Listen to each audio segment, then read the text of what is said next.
Hey, welcome back, everybody. This is Fan Pros. We're back again for another quick episode. Representing my team for today. Also great man right here. For those of y'all that know him, been using his products for the last 15 years. Lifesaver, excellent. Stay healthy this year, y'all. Okay. That's the number one key, the number one goal is to stay healthy spiritually, physically, all right, and financially if we can. All right, but let's talk really quick about the Knicks. Joshua, my son, seen him in a bunch of the videos. Honestly, at 24-12, I think the Knicks are on the right track. I think they're doing well. I think there's a couple of things that, they can improve on. Number one, in interior defense. Joshua, he mentioned it earlier.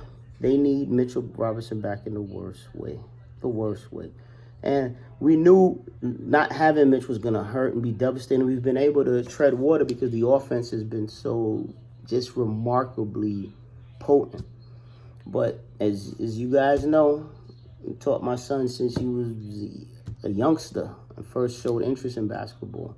The great Pat Riley said, rebounds, defense wins championships. No rebounds, no rings. You have to rebound the ball. You have to defend to win a championship. There's no team that has won a chip that has not had good to great defense on it with standout defensive players. Even the Lakers, people remember the Showtime Lakers, Michael Cooper was an all-world defender, defensive player of the year. So, and Kareem could defend as well. So you need that on any team. So all of that to say, I like where the Knicks are at, but they got to improve their defense, man. They have got to improve their interior defense. Guys are just waltzing to the lane at will, and even if we recover and clog the lane, you're leaving wide open shooters, and this is why we're getting slaughtered from three. There's no paint protection, man. Guys are just waltzing right in. You can't expect Cat to do that. Cat has been remarkable. Top 5 MVP performance so far this year, but you can't expect him to do everything, man. He needs help. So we'll see what the Knicks do with the trading deadline coming up. I like Jonas Valanciunas. I like him. I hope it only costs you a second-round pick from what I've been reading. And if that's the case, if I'm Leon, I look at that. I don't give him any first for Jonas. I give him a second. The Knicks are stocked with seconds. I give him a second. And if you need a player to throw in, I throw in Sims or something like that and whatever else. But, none of the top. I want to avoid putting Mitch in it. I want to just get him in as just another body there, Jonas. And starting him, man, is listen, when he gets starters minutes, he is extremely powerful. He's getting like 20 to 22 minutes now and putting up starter numbers. So Valanciunas, I think, will be great. He's really my number one target. And getting Mitch healthy, getting Mitch back, having him also as insurance in case anything goes wrong with Mitch. I don't trust. Even when Mitch comes back, he's going to be on a strict minutes restriction, man. They're going to be very cautious with him. So that's the target I would look at going after, Jonas Valanciunas, and we'll go from there. What do you think, bro? What's your view so far this season? My view so far this season, yeah, like you said, it's the interior defense has to improve. I think, like you said, Cat is not a shot blocker like that. He's not interior defender, like great interior defender. He can't really get switched out onto the perimeter. So it just comes down to I think a lot of the wings we have to do a lot of the work defensively wise. Yeah. To help him out a lot, and they have to show more effort on getting around those screens and not allowing them to get downhill and get into the paint. But yeah, I think overall though, like you said, the offense is still great. That's still helping us win games. And yeah, getting Mitch back Hey, that's my daughter there in the will background. definitely help. It's her boyfriend Nate. Hey, on?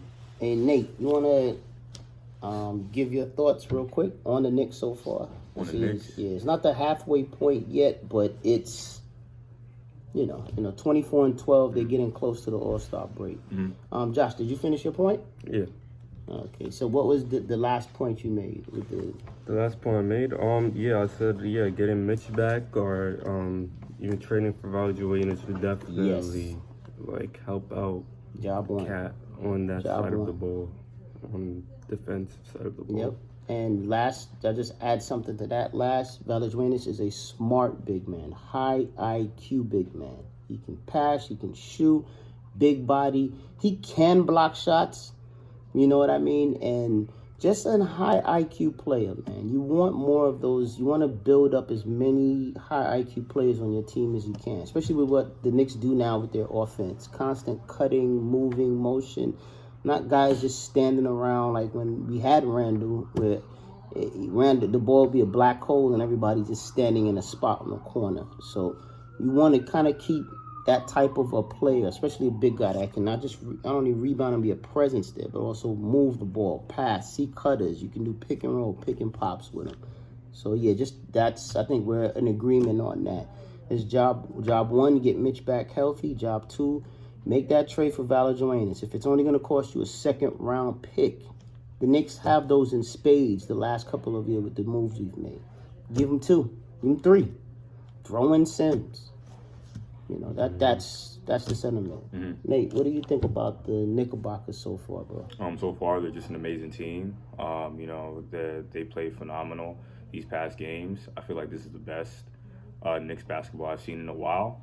Yeah. I feel like that trade with Julius Randle was an amazing trade. Yes, he's a good player, but I feel like he just needs a lot of development in terms of how to run a floor. Yeah. I don't think he was able to really run the floor and have everybody connected, as unity and as a team when he was on the Knicks. Yeah. That trade for him and Karl Anthony Towns was amazing because Cat, he knows how to work with the team. And he knows how to hold the torch, temporarily as the game goes. We also got some more big guys, and that's good. And we got big guys who know how to move their feet and run the floor and just protect the perimeter. Brunson, I feel like Brunson has always been Brunson, but him being around good energy and good players, that just excels you, and that just helps you become the best player you need to be. They're playing basketball. They're playing amazing basketball. I feel like this trade was one of the best trades out of all trades in the entire association. I feel like that Knicks trade was definitely the spotlight of trades, throughout the season. I feel like they're playing beautiful basketball as a team, and I feel like Brunson is getting used to, okay, I have a lot of good guys on the floor, a lot of good guys who are pushing me and believe in me. So, because Brunson was always that playmaker. He was always, I have the ball, I'm going to make a play. I'm going to make sure everyone's ready for my play, and I'm going to do what I got to do. And I just feel like everybody understands their role. And, when you have a team and you're trying to be a championship team, everyone needs to, understand their role. I feel like around when Julius Randle was part of the Knicks, he didn't understand that. And a lot of players didn't understand it as well. And I feel like that's a major part on why they weren't successful.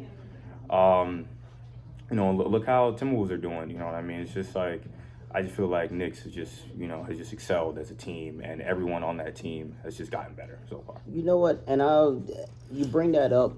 We haven't really had a chance to do a video on the Julius Randle trade. I think I may have mentioned thoughts about it in the past, but opinion of the trade, it hurt me at first because we've had Julius for a while. We've seen him perform. The funny thing about it, me and Josh, this was years ago after one of his basketball games. His team lost. He was down a bit. So I said, let's go catch a game. Let's go see our team.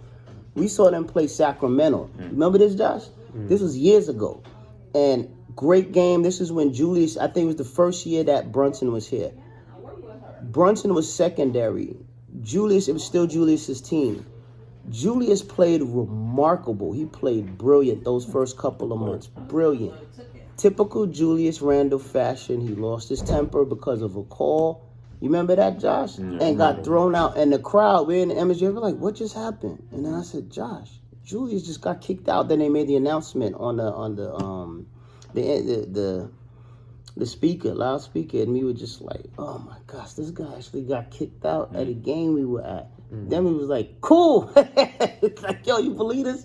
We actually seen this guy. Like, we couldn't believe this guy did this, man. No. It was crazy, man. But I'm saying all that to say the things I don't miss about Julius, and I think has made this team the great team that they are to this point. They're not like superstar level yet, but they're a very good team, borderline great.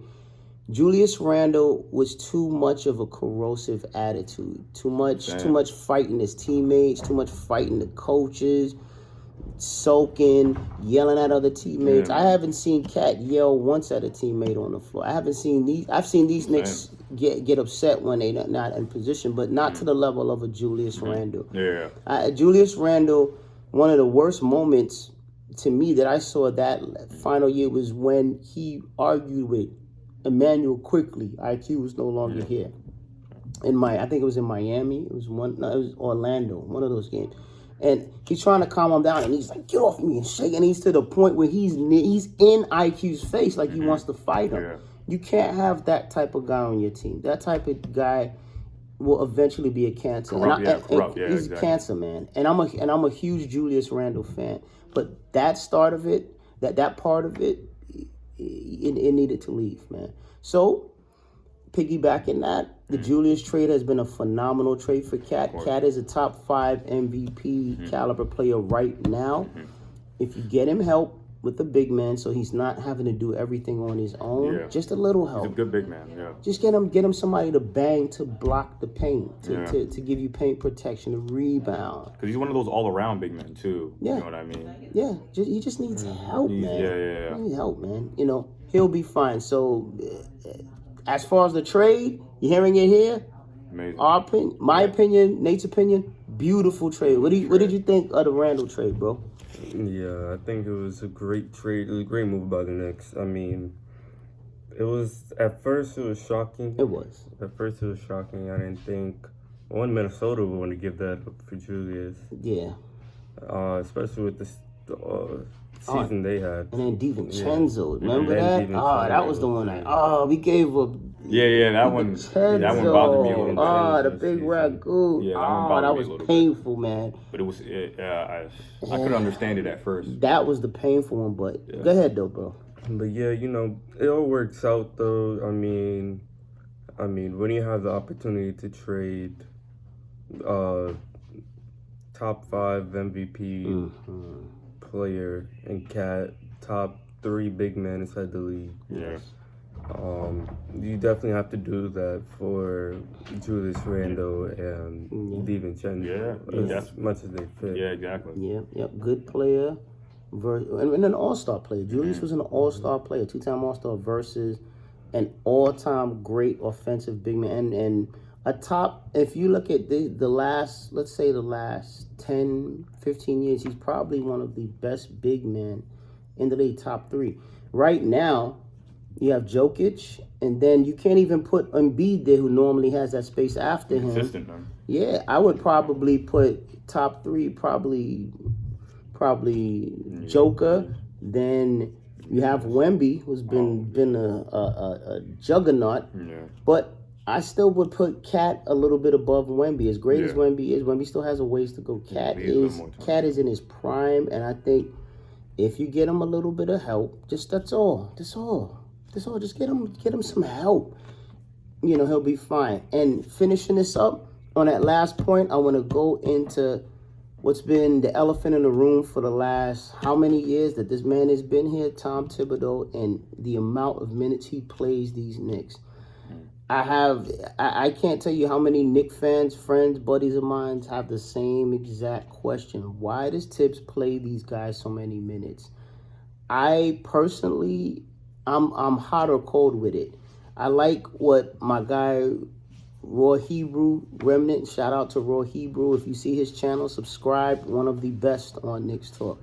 But he's usually a good defender of Thibs. And just says Thibs knows basketball, Thibs knows these players, and he knows what he's doing. And I agree, but to a certain point. I also really believe that Thibs is also a very hard-headed, stubborn guy. He doesn't like to be challenged or questioned. When media and the press would talk to him about this years ago, Thibs would get very defensive and would double down on, well, I watch video, or we're constantly doing the preparation. We know. But one thing Thibs cannot control, and that's just the physical nature of the human body. And it's just mathematics. It's science. If you play older players 35 to 40 minutes a night in a stretch, they are physically not going to be ready through an 82-game season. They're not going to be ready for the postseason. And then you're talking about a long stretch run in the postseason. Our goals this year, minimum, the Eastern Conference Finals. That is minimum against either Boston or Cleveland, period.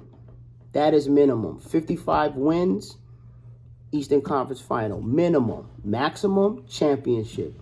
To achieve that goal, they're going to have to be healthy. To get there, Thibs is going to have to ease up on their minutes, man. He has to play the bench a little bit more. I'm not saying a lot, but 40 minutes is insane, man, to be playing NBA players more than once. I get it if it's one game, 2 games, but you can't be sniffing 40 minutes a night, man. That's on that bench. Yeah, 35 to 40 minutes is a little too much. You got to start letting the bench play more, because we'll see how Cat's looking. And also shout out to CP, Knicks Fan TV, also one of the best Knick podcasts out there. If you see him subscribe, very good, man. And they even mentioned it earlier on their show. And it's honestly, it's just a sentiment, man. Thibs has to be easy with the minutes. Use the bench, bro. Please, dude. Use the bench. We'll see how Cats are doing. He got hurt towards the end of the game. Hopefully he's fine. But ease up the minutes. Make that trade for Valajuenis. It's a cheap price. Do it. And we'll bring Mitch back. Valajuenis will be insurance for Mitch. We can bring Mitch back slowly. Get him right. I want Mitchell Robinson healthy for the playoffs. A healthy Mitch that's championship. Yeah. That is a championship. Because that man single-handedly won that series for us against Cleveland a couple of years ago. I never forgot that. Never. And he dusted off two big men right now, which are on the top team in the East, in the NBA, the Cleveland Cavs, Mobley and Allen. Mitch by himself took both of them on and dusted them off. So, Mitch back being healthy and brought along smoothly and slowly is job one. That's it. But Thibs, be easy with the minutes. Please, brother. Please, dude. Please. All right, go ahead, bro. What do you think about Thibodeau and these minutes, man? Yeah, I feel like, I don't know if it's either fear or it feels like, we're going up against these really good teams. Let me try to utilize as much of my good players as much as possible. There's a lot of good players with potential on the bench, and there's a lot of good players, period, on the bench. Yeah. I feel like, you don't always got to resort to using your best players. Throughout, I say we need them, regardless, without the players, these players, we wouldn't be anywhere. Yeah. But, you got to know how to reserve the time. You got to know how to reserve their stamina and their condition throughout the games. You know what I mean? Because the games that we play, they're always very, very close games. We've been doing very, very well, getting wins and all that. But our games are really, really close. And I feel like, you have our good players have them rest, come back, and then we can go out with a bang. You know what I mean? Yeah. Utilize the bench, man. I feel like you're putting a lot of pressure. You're putting a lot of pressure. You're putting way too much pressure on our good guys, our good, healthy guys, and we need to utilize them all the way until the stretch. We need to stretch them all the way to the end of the season. Absolutely. So, more minutes is a higher probability for injuries. You know what I mean? So, just use the bench. Use the bench and utilize time in a very, very smart manner. You know what I mean? Because it's a team. You know, everybody needs to, chime in, and everyone needs to have each other's back. So just utilizing those main players is a dangerous game. That's a dangerous game. Yeah, man. All in together now. Yeah, It's yeah, teamwork, yeah. man. Exactly. Use the bench tips. Exactly. Please, dude. We have Please. Josh, what you think? Last we finish up on that point with Thibs and this bench bludgeoning, man.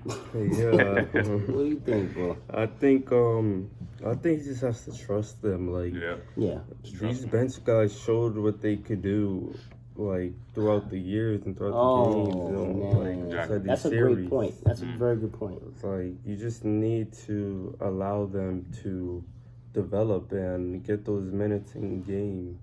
I mean, like, you can't just keep playing these guys over and over and over again, 40 plus minutes. It's like, crazy. We've seen what happened last year. We've seen how the whole team yes. got injured. Yeah, And we ended up losing that series because of Indiana. that. And I Great think, point. like you said, he's just hard-headed. Like, you can't see that mistake and continue to go down the same path to lead to it. It's insanity, man. It's insanity, man. And that Indiana series hurt. We went, as you guys remember, we showed you on the channel video. We were at that Philly game where we won in Philly. One of the best Knick playoff games I've ever been to. And I've been to a ton of them. Going back to the 90s, man. It was one of the best. But with that series, that particular, what helped us a lot was health. We could have been devastated when Embiid, and we'll finish on the Embiid thing too, because I got something to say about that. On that dirty play that he did to Mitch, when he hurt Mitch. Oh, yeah. We could have been finished with that, but we still had players that were healthy enough. We still had enough of a core, and Thibs had to go to the bench and pull guys from the bench that then showed up in a big way. But they were there and given the opportunity. You got to do that, man. You know what I'm saying? Like, you need that, man. So I think, like, what Josh said is 100% on point. What Nate said, what we've all been saying, man. You need to work the minutes better. You need to trust the bench. The point you made, Josh, when you said that, I thought about IQ and I thought about Toppin, Obi.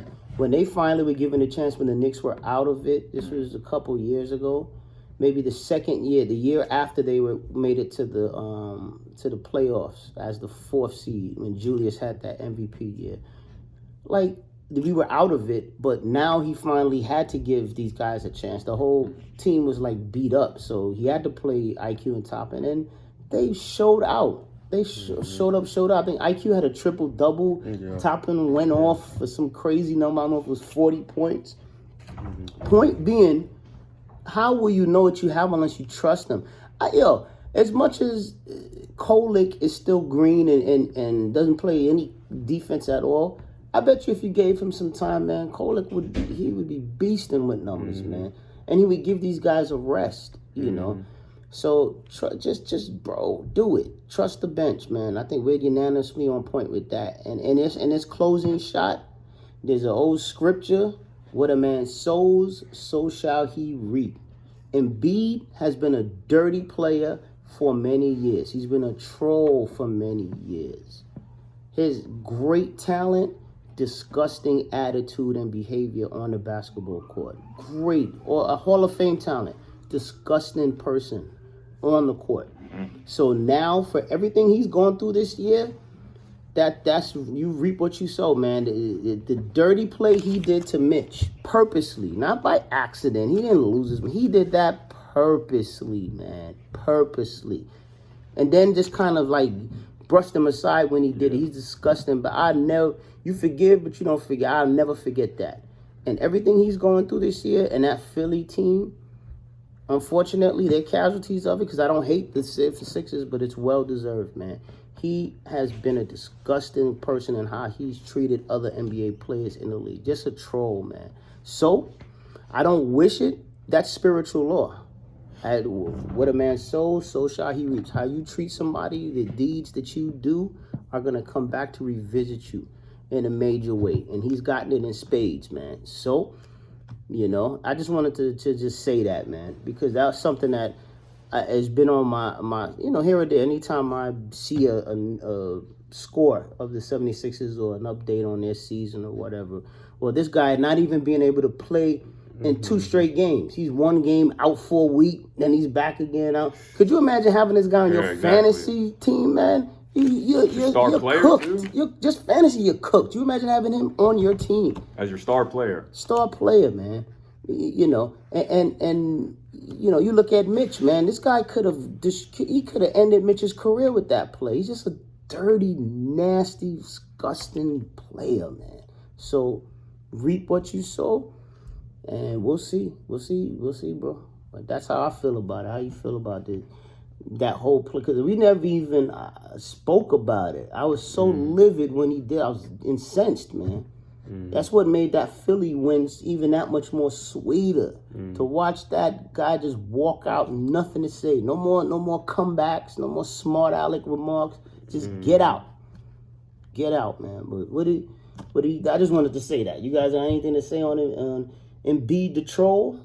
I mean, I pretty much agree. I think, like, it's already done. Like, we already showed them that, you know, they could talk all they want. They think they're a better team. Like, we're already past that. Like, You're right. We're past Joel Embiid and 76ers. He's so much more mature than I am, man. I don't like that guy, man. Let me stop. I'm trying to be spiritual this year. Trying to, you know, rep. Go ahead, bro. Yeah. But yeah, just going back on that, Joel Embiid, been a dirty player, will always be a dirty player. Been a dirty player. I mean, what's the deal with Drummond? Always going where this guy is, I don't know. He was supposed to come, be the backup. What is wrong? Yeah, he would have been a good backup, Yo. He would have been a good backup. This guy, when Drummond was a star player, him and Drummond used to get into it. And B used to say, I got real estate in his head. I got real estate I'm in his head. He was the clown Drummond. Andre Drummond, you from New York. You should have come in and been a backup, dude. Why would you go to the 76ers and be a backup to a guy that's clowned you your whole career? Embarrassed you, clowned you, trolled you. I just never understood that. And you're from here, bro. Why would you do that? That made no sense to me, man. I was like puzzling, man. But I digress. I just remembered that, like, Drummond, like, he's going back once but twice. Yeah, twice. That is insane, man. There's something wrong with Drummond, man. I don't know. Go ahead, though, bro. Yeah, he was doing well in Chicago, and he was supposed to come here. I don't know. You go to be a back with a guy that clowned you on national TV and through social media. Anyway, Nate, we closing up shop. What do you think about Embiid and the 76ers this year, where they're at? Man, I feel like Embiid always been a nasty player. I've always gotten that out of him. Yeah. And it's like, once you're a nasty player, you don't ever, you don't come back, man. You don't get out of being a nasty player. Yeah. You've always had that attitude, that ego. Yep. And whenever he's shut down, he gets emotional. Yes, man. He does. It's just like, he doesn't learn. He doesn't learn at all. He had a lot of rivalries, but these, it ends up no longer being a rivalry, because these people that he had these rivals with end up doing way better than him the next seasons or so. It's just like, except Drummond. Except Drummond. Like, he doesn't understand, man. Everyone else in the game is excelling. Everyone is working on themselves. Everyone's being the player they have to be for themselves and their team. Embiid, and Embiid, he's always blaming, man. He's always blaming people on his team. He's never, no accountability. No accountability at all, man. None. No. Like, I understand it. He's a hell of a player, but just because you're a good player doesn't, just title you as a good person. Nope. Or a leader. Or a good leader, exactly. Or a leader, man. So, that's my take on Drummond. On Embiid. I don't really like talking about him too much, because he is who he is. We're just gonna leave that there. That team, man, that team, man, they need to do some arrangements. But I don't see his team going too far. I don't see him going too far with that constant character, so we're just gonna leave him where he's at. Yep. And my dream is when Mitch gets back and he's healthy, I want Mitch to dunk on Embiid and yell in his face. Ah! Put him in a basket. I just want to see that, man. Watch Embiid stumble over and try to get it. The process is hurt again. Yeah. I just want to see that. But and that last note, we're signing out from Fan Pros. This is not the halfway mark show yet, but we're just giving a gauge on where the team's at. 24-12, they're looking good. They need backup help. Thibs, slow down on those minutes. Mitch, get better. We need you back, bro. Mitch is the key to a championship. No Mitch, I don't see us winning no title. We need Mitch in the worst way. These last stretches against OKC and Chicago has cemented that. If you don't know by now, Knicks fans, we need Mitch. That's not like a luxury. That is a need. We need him, period. And we need him healthy so he can do what he does, be the best paint defender in the league, one of the best perimeter defenders in the league from the center position, best shot blocker. We need that. We need that. And we need that. That's it. All right? So that's... And Thibs, be easy with the minutes, Thibs. Please, Thibs. Please, Thibs. Brilliant coaching job. I would never take that away. Hall of Fame coach, all-time great coach. Just please, dude. Just please play him a little bit more, man. All right? Let's kind of cap the minutes down, man. No Knick player should be playing 40 minutes again. That's ridiculous, dude. This isn't Game 7 of the Eastern Conference Finals. This is a regular season game, dude. All right? That's it. All right? So that's it. Signing out. Fan Pros till next time. Peace.